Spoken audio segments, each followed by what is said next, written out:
聽講一隻水賣成1000蚊，仲要提前訂先有，有冇咁緊要啊？今日我哋就去水場睇睇。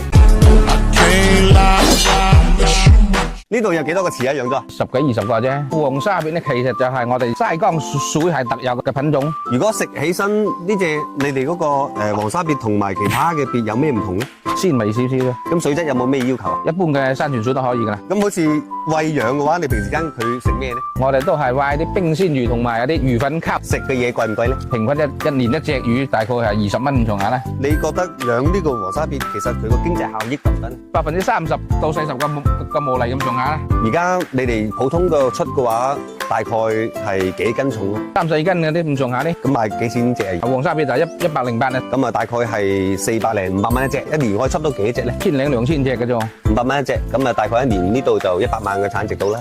得怕你。你點解會揀呢個黃沙別咧？諗住有啲人要咁咪賣咯，擴大嚟賣咯。哇！喺內裏乾坤，喂，內有乾坤。呢隻3斤幾嘅，3斤幾。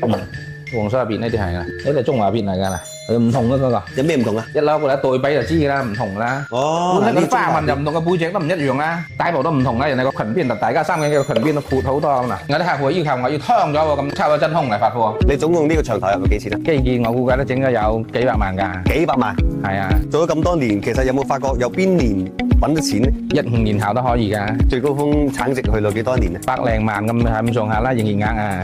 而家你哋啲客戶係主要係咩客戶多啲？都係私人㗎，同埋會所啲咁咯，都有。即係養呢啲別，其實最主要係注意啲咩嘢？密度一定要少，但係個水質個條口個水質基本都冇乜問題嘅。咁真係好簡單，我唔係講笑喎。你呢個品牌係自己創立嘅咩？本身黃沙別係有嘅，但係我註冊咗商標叫水翁。水翁。呢個地方係叫做水翁。你做呢隻有冇話遇到咩瓶頸？主要銷售啫，你能夠做銷售做得上去就賺錢就賺多啲㗎啦，始終係啊。接下嚟諗住點搞啊？開發更多嘅客戶咯，揾多啲錢咯。剛才我哋了解黃沙別嘅養殖，佢嘅養殖週期咧係比較長嘅，你揾快錢咧就冇乜可能。但係你如果保住品質，慢慢沉澱咧，呢個亦都係算一個比較穩陣嘅產業啦。